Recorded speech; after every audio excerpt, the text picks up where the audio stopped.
Well, hello and welcome to the Photo Brigade podcast. I'm Robert Kaplan.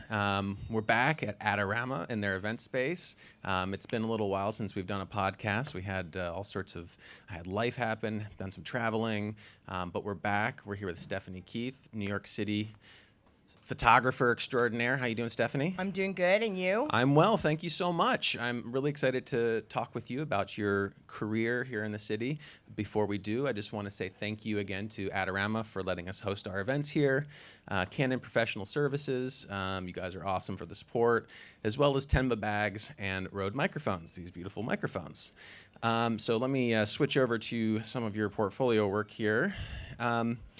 So Stephanie, let's talk a little bit about your career. How did you get into news photography? I know that you said you started about 12 years ago, 13 years ago? Yeah, photography for me was a second career. Originally, I'd been a painter.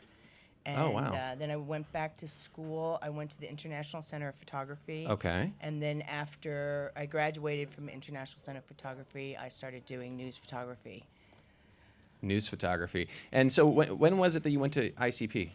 I graduated in 2001, and then I got a master's at NYU in photography, and I graduated in 2003, and then I started working in the industry after that. Now, did you specialize in photojournalism when you were at ICP? I know they've got numerous... Yeah, they have a general studies program and a photojournalism program, and I was in the photojournalism program. Okay. With Allison Morley as the head of that program. Oh, cool.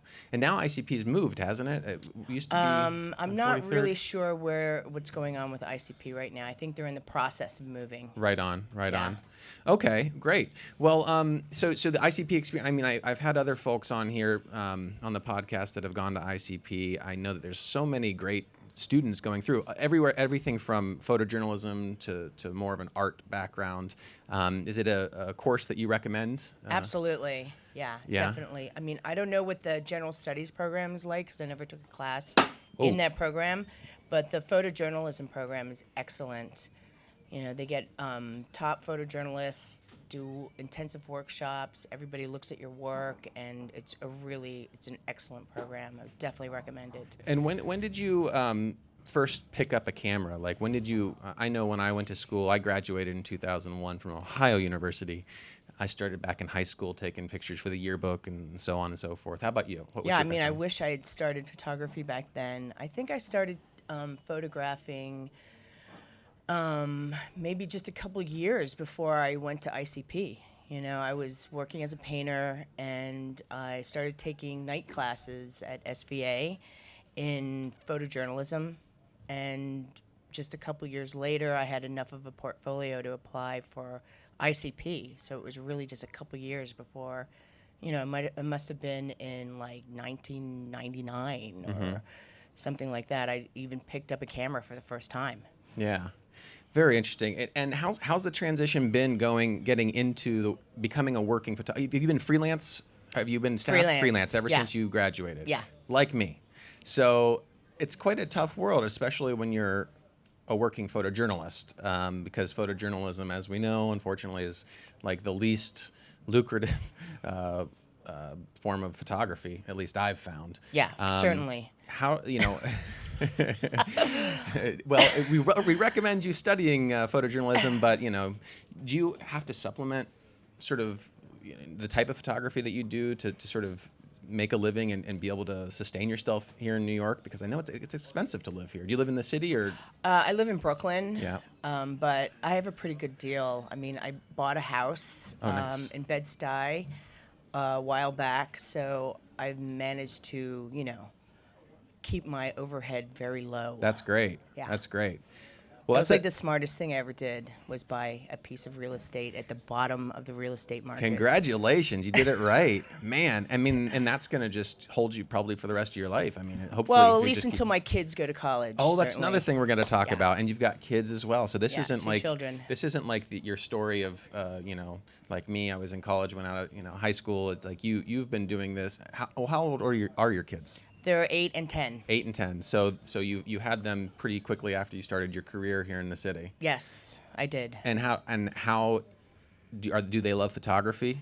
My daughter loves photography. She has an Instagram account. Oh, really? She's 10 and she has over 400 followers. Wow.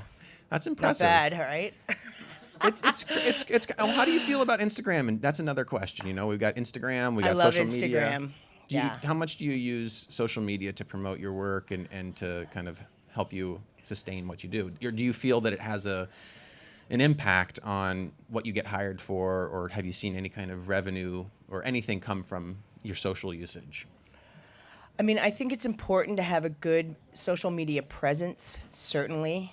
I'm not sure, frankly, if I've monetized on my social media presence. But I'm Right. definitely very involved with Twitter and Facebook and Instagram. So what sort of stuff do you post on like, say, Twitter? Like, is it... Twitter, I post links that I think are interesting. And then I also post links to my work as sort of like a catalog of, where I've been published. Okay. Just for me to keep a record. Yeah. And I originally got into Twitter in 2011 during Occupy Wall Street. Okay, yeah. And I would post a lot of things about what was actually happening. And whenever, last year too, when there were all the protests for the Eric Garner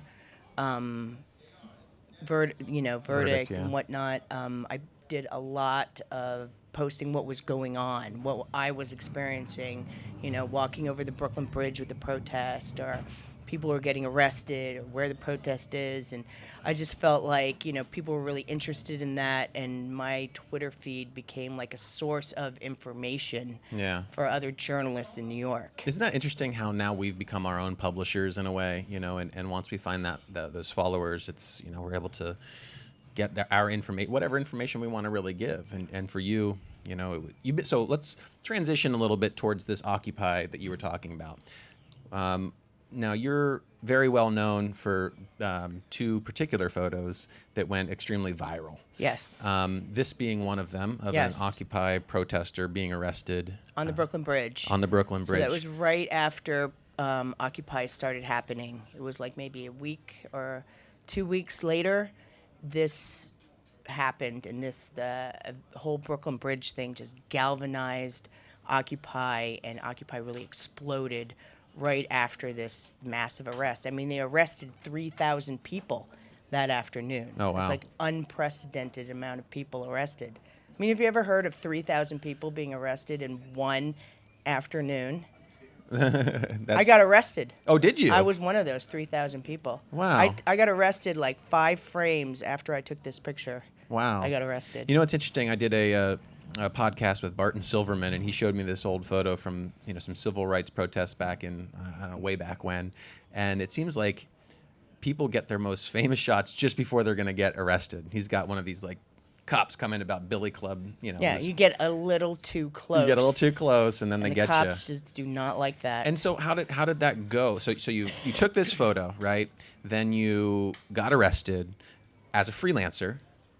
Actually, I wasn't on assignment that day. Oh, okay. I just went out on my own, and I thought it was just going to be like a nice day to walk across the Brooklyn Bridge.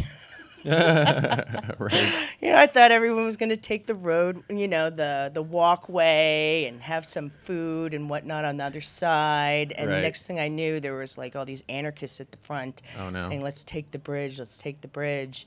And as soon as they started walking over the bridge, I was just like, "Oh, there's going to be so many arrests today." I just knew it. You just knew it. Yeah. And then I was in jail till like 4 a.m. And my husband came and picked me up, and then I slept for a couple of hours, and then I called the AP because I had some contacts there. And then that photo, they took several of my photos because they didn't have a person on the bridge that day. Uh-huh. It wasn't a planned event. Right. It just happened. You were just in the right place at the Like, right time. It was news. Right. It just happened.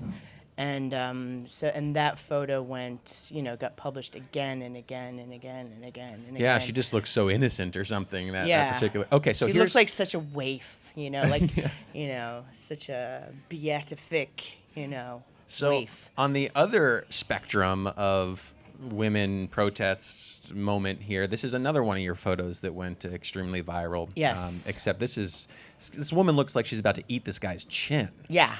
Yeah, Now- she was about to eat his chin. She was extremely agitated. So at that I moment. posted about this event on Facebook, and I had a couple of people, friends of mine from different parts of the country, kind of be outraged by this photo. Like they hadn't seen it yet. I just can't believe it.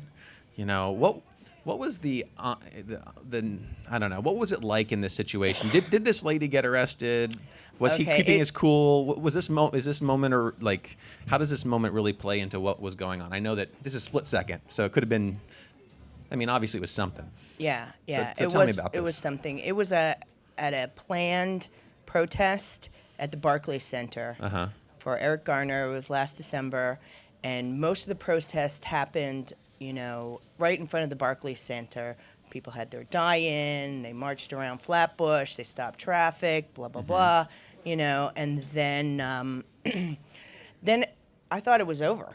I think most people thought the protest was over at the time, and people started leaving, and I was on my way home, and right as I was crossing in front of the subway, I was just not going to take that subway but walk over to a different subway, I heard people saying, "Oh, let's block the subway, let's block the subway." And again, it just hit me, I bet if they block the subway, something is definitely going to go down. Yeah. So I followed the protesters down into the subway, and they tried to block the subway. There was cops, and then there was this major melee between the cops and the protesters. There was a lot of physicality between the two of them, and that she got particularly angry and yelled in this guy's face. He kept his cool, certainly. Right.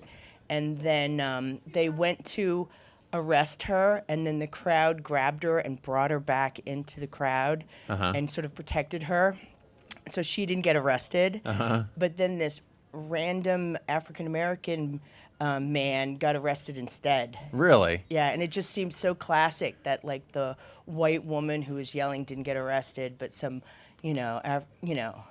black guy who had nothing to do with that event got arrested instead. Oh, yeah. So this is part of the melee here. That's part of the Got melee. a few photos in a row. Yeah. Incredible. So do you find yourself, do you kind of get a rush covering this kind of news, this sort of spot news, this sort of exciting stuff? Yeah, I really love emotional moments. I really go for them, gravitate towards them. I love them.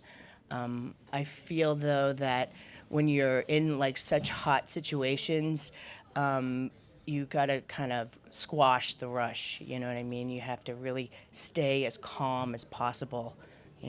Right. So that you can, not make a mistake and make sure that you're very like focused on getting the right moments. So, but in general, like when things start getting emotional, I definitely feel like I want to go for an emotional moment. Right. And so since you cover this beat pretty regularly, it seems, you seem to work with another group of photographers. It seems like a lot of photographers work sort of that same beat, right? So you see a lot of the same people. Certainly. Do you also see a lot of the same police officers, and they start to know who you are? Do you feel that like next time there's less likely you'll get arrested because they know you're someone in the media, or I feel like the only reason I don't get arrested is because the NYPD has been told not to arrest journalists. Well, and one of the reasons it sounds reasonable, doesn't it? one of the reasons is because so many of them were arrested during the Occupy period that, a bunch of newspapers and news organizations got together and confronted the NYPD and said, you have to stop arresting our journalists. And then there was a directive, and now, I even spoke to one of the higher ups at one point, and I told him, listen, I almost got arrested at this other thing, and he was like, "Oh, right. Oh, we're not supposed to arrest you anymore." Is what he said to me. we got our quota. Like we got plenty of. We used to arrest you, but we're not supposed to do that anymore. So I was like, "Oh, okay." And another time in another protest, I got grabbed by a cop, and it looked like he was going to arrest me. And I said, "Listen, I'm a journalist. I have my press pass." And then he let me go. So. Wow. Intense. It is intense, and sometimes it's a little scary working with the NYPD. I get like scared, It's not like, oh boy, I'm gonna rush in there. It's so exciting. Like I get scared. Like the NYPD scares me, I have to admit. Do you think more so than, I guess, another police department would? Like, I mean, you work here in New York, so it's not like you. Yeah, I mean, I don't really have experiences with other police departments, but so it's hard for me to compare. But It's hard when you see all these videos and photos of, I've seen videos and photos of my colleagues and friends being pushed and knocked to the ground. Joshua Lott. Was it in New York that Joshua Lott had this? No, I think it was in Ferguson. Oh, that was in Ferguson. My bad. Yeah. But I mean, or Robert Stolaric. In the Bronx. In the Bronx, he had the issue with a police officer, arresting him, right, and saying that he was using his flash to distract him or cause when he didn't even have a flash, and now that officer I think, got some jail time for this perjury. He got convicted. Convicted. This is just recently, like a week ago or something like that. But yeah, it really is something when you see this kind of, so you don't know, it's like you don't want to feel that like one bad apple ruins the bunch or whatever, but it kind of does, unfortunately. Yeah, I mean, I think sometimes it's such a hectic situation. I think it's hard for the police to really sort out who's who. Right. So I think that is part of the issue, certainly. Yeah. So, but in Robert's case, it's totally different because I think it was just he was the only photographer there at the time. Right. Okay, so let's change topics. We go from this spot news and to a story on voodoo, Yes. right, that you've been working on. Now, give me a little background on this project. Was it an assigned project? Is this a personal project? This is a completely personal project, although I've had bits and pieces of it published in different media over the years. Mm-hmm. I mean, I've worked on this on and off for about 5 years, and I originally met a voodoo priest at an interfaith event. He invited me to a voodoo ceremony, and I'd never been to one. I had no idea what voodoo was. So I went, and I just kind of got hooked. And then I started going a lot, and I made some friends in the community, and I started going back and going back and going back. And a lot of these photos are from the fall of 2000, when was that?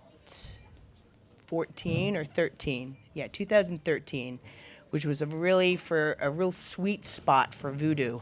Like during the month of November is a month for this one spirit called Gede, who's the spirit of the dead. It's sort of like what inspires Halloween. Uh-huh.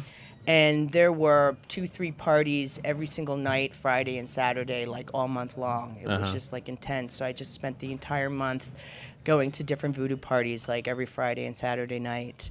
And, people got to know me, and they let me get, pretty close to them. So you kind of well known now in this little community. Yeah, is it a small community or is it pretty large? I'd say it's pretty, Haitian Americans who practice voodoo in Brooklyn, I'd say it's a fairly small community, I mean, everybody pretty much knows who everybody else is in the community. And they certainly know who I am, Right. I mean, not everybody certainly, but all of the leaders or more the people in charge definitely know who I am. The white lady with the camera. Yeah.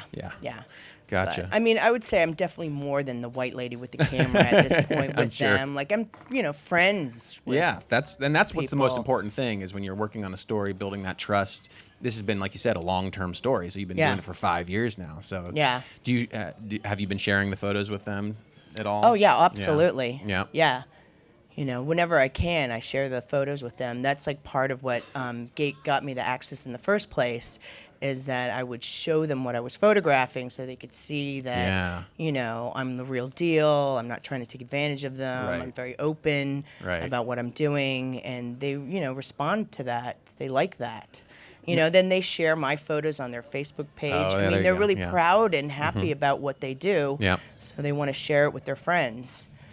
Voodoo has like this bad reputation, but it's actually a really beautiful thing that like holds this whole community all together. Wow. I'd seen a little bit of this down in New Orleans, actually, when I went to cover the hurricane, actually, but only a little bit of it. And actually, also in Cuba, I went and they do something with a chicken.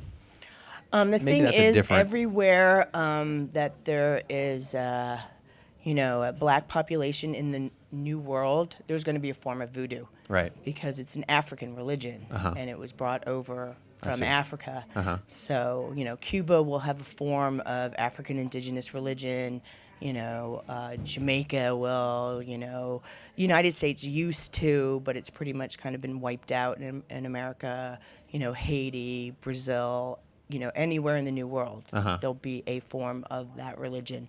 It might have different names like Voodoo or Candomblé or Santeria in Dominican Republic, Cuba. So they're all sort of interrelated, but sort of grew up separately once they landed here in the New World. Do you have any plans for this project beyond what's happened so far? Like, do you see it being a large piece in a magazine, or do you see it becoming maybe a book or self-publishing a book or something like that? Well, actually, I published a book about voodoo, but not with these images, with earlier images. I published a book about it with the Caribbean Studies Press. Oh, wow, okay. And it's called Voodoo Brooklyn, 5 Ceremonies with Mambo Marie Carmel. And can people find that? Yeah, it's now? on Amazon. Amazon, okay. Yeah. We'll put a little thing up right there, right here on the screen. My book. Ta-da.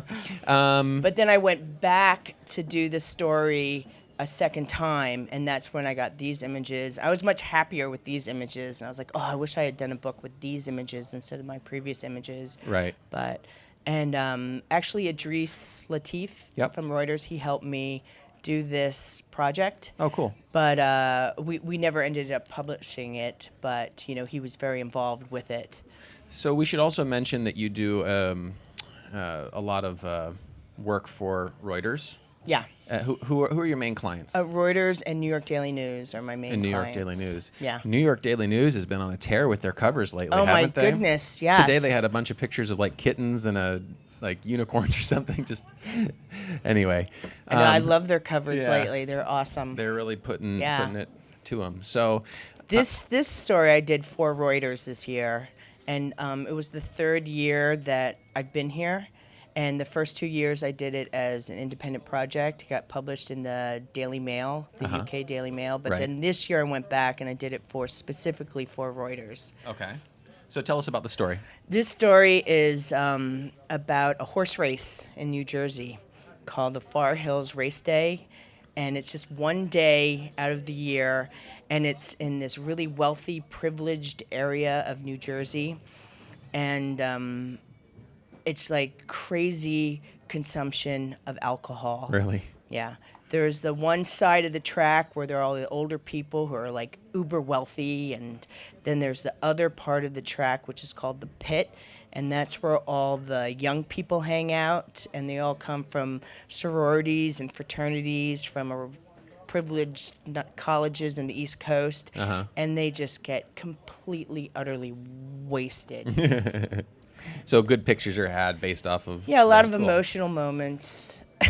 I love you, man. Or the opposite. Right. Yeah. I mean, I haven't seen such consumption of alcohol, I think, ever in my life. Really? And I went to college, Yeah. But hopefully the jockeys weren't drinking. No. Although probably afterwards. No, the jockeys weren't drinking. Certainly not. And and then here's the other side of the track where they have, the people actually care about the legit betting and all that kind of stuff. Yeah. So it has. And how did you? So it was an assignment. This was an assignment for Reuters. Yeah, I mean, I pitched them the story. Oh, you pitched. That's right. So you do that. So that's another thing. So I do a lot of assignments, news assignments, breaking news and whatnot. But then I also pitch a lot of stories. And I really love pitching stories because then I get to photograph exactly what I want to photograph and get paid for it. Yeah. I love doing these stories about little quirky society, events. Right. Like the Far Hills Race Day or the other body of work I showed you, like Bike Kill or Voodoo. All of those are stories that, I've discovered or developed and then pitch to media so that I can get paid to photograph it. And do you usually pitch it and then you go and shoot it, or do you sometimes shoot it and then pitch it and get paid after the fact?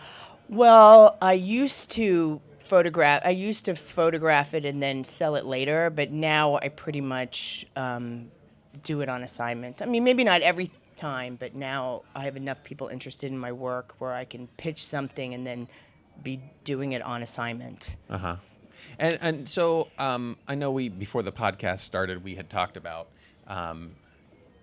sort of the business of photography and doing different types of jobs. Do you ever do you do strictly editorial, or do you also do events, weddings, bar mitzvahs, whatever to pay the bills? Well, I used to do weddings, but I haven't really been focused on that so much. I mean, just in the last year, I've had so much assignment work.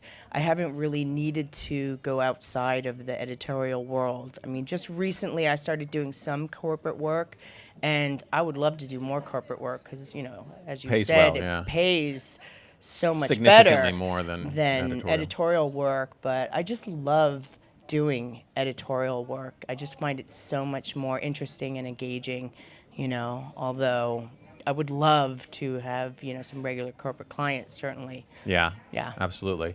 It's But you're not going to get paid by a corporate client to photograph like a tall bike and mutant bike event.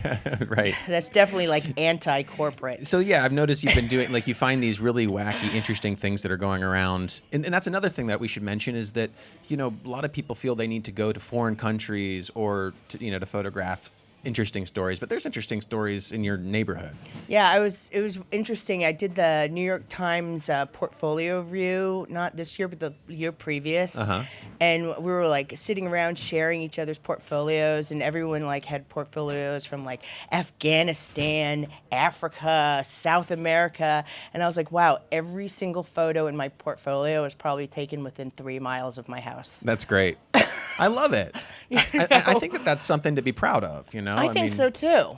It's yeah, because I can find interesting stories right here in New York. And it goes to show, bringing back, your kids. You've got a family. You've got to deal with them. It's hard for you to like leave the country and pursue different exactly types of projects. Yeah. So, do you feel that if you didn't have kids, that you'd still be doing things much more locally, or do you think that maybe it's because of the kids that you kind of stay more local? I think definitely because of my kids, I stay local. My kids are really important to me, and I want to be there for them. Sure. I want them, I want them to have like this continuous line in their life of like their mother who's interested in them. Yeah. I want to help them with their homework and make sure they go to their after-school activities and stuff like that. Does it make it difficult to be able to take those types of assignments, because obviously you have a responsibility? I mean, sometimes it's difficult, but I kind of have like this army of babysitters and plus the dad, Oh, yeah. Plus the dad. So normally when someone calls, I'll just say yes. And then Figure it I'll out hang later. up the phone, and then I'll go, oh my God, what am I going to do with my kids?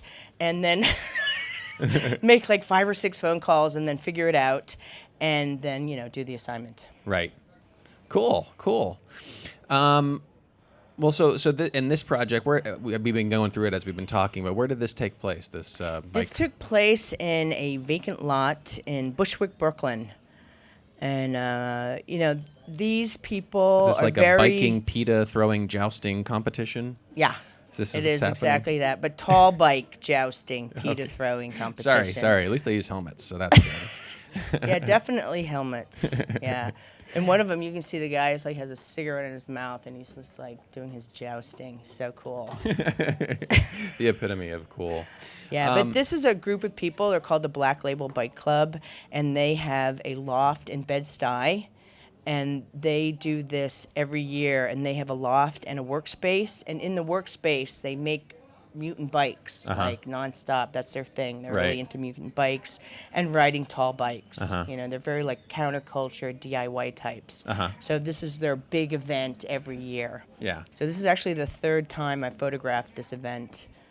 Very cool. 3 times the charm for me. And I did this for Reuters as well. Oh, okay. Story. I pitched it to Reuters and then did it on assignment for them. All right. And so Reuters, so that, I've done some stuff for Reuters way back when. It was a long time ago that I used to do some stuff for Reuters, back when I did like, right after my internship, I interned at the New York Times, and then I started freelancing for different places. But when you shoot something for Reuters, I mean, that your pictures show up all over the world. Yeah. I mean, do you think that had a lot to do with the virility of your photos? I mean, those weren't for Reuters though. The two. One, the they're all for. Well, one was for the AP. One Right. actually I shot for the New York Daily News. Okay. Yeah. And it just went viral through the New York Daily News then. Yeah, because once it gets published once, then people can just do a screen grab Right. and make a meme and tweet it. Oh, or were there do memes whatever. and stuff Oh, as yeah. well? Oh, okay. Tons and tons and tons. Man. Yeah, I would meet people and some people would say, "Oh, she's the one who shot such and such this photo," and they'd be like, "Oh, really? You shot that photo?" And people like that photo for different reasons. Like cops actually love that photo because the cop is so calm and cool. He's Right. like doing Oh his yeah. job. No, it's definitely If he Yeah. had been making any kind of different face than that, Yeah.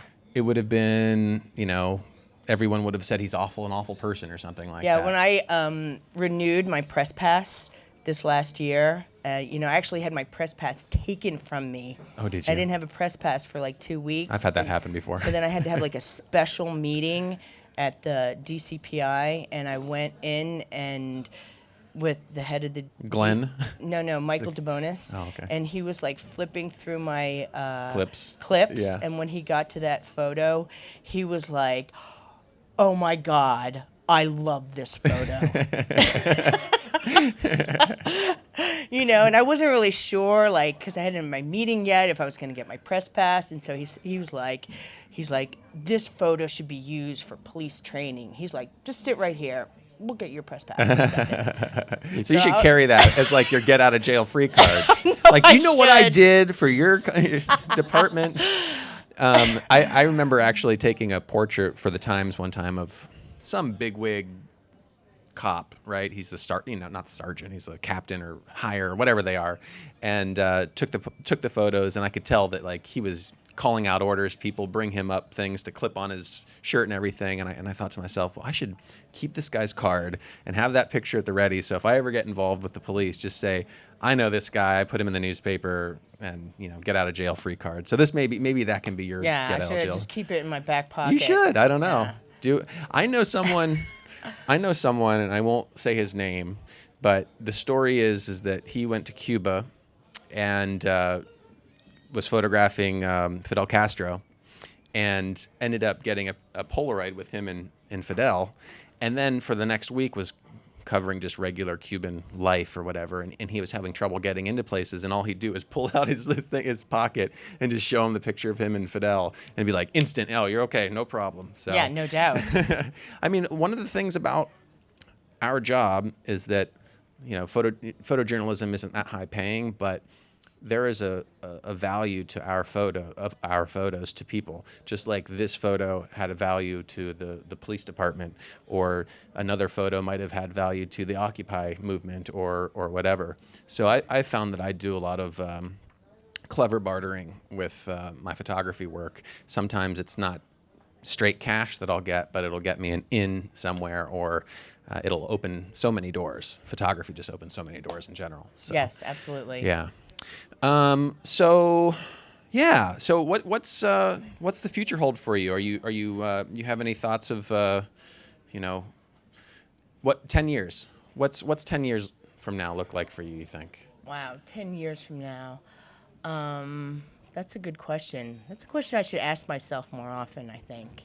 I could see myself. The thing is, we're saying again and again, editorial photography is not that well paid. The thing is, I love doing it. I love editorial photography. So I hope editorial photography always plays a role in my life. Uh-huh. I really do. Right. I love it. I love covering the news. I love seeing my photos published, especially when I work for Reuters and they're published worldwide. I love that. Yeah. So I really hope that that's still in my life, but that I'm doing work, more like pitching stories and doing stories that I want to do that I think are important. Yeah.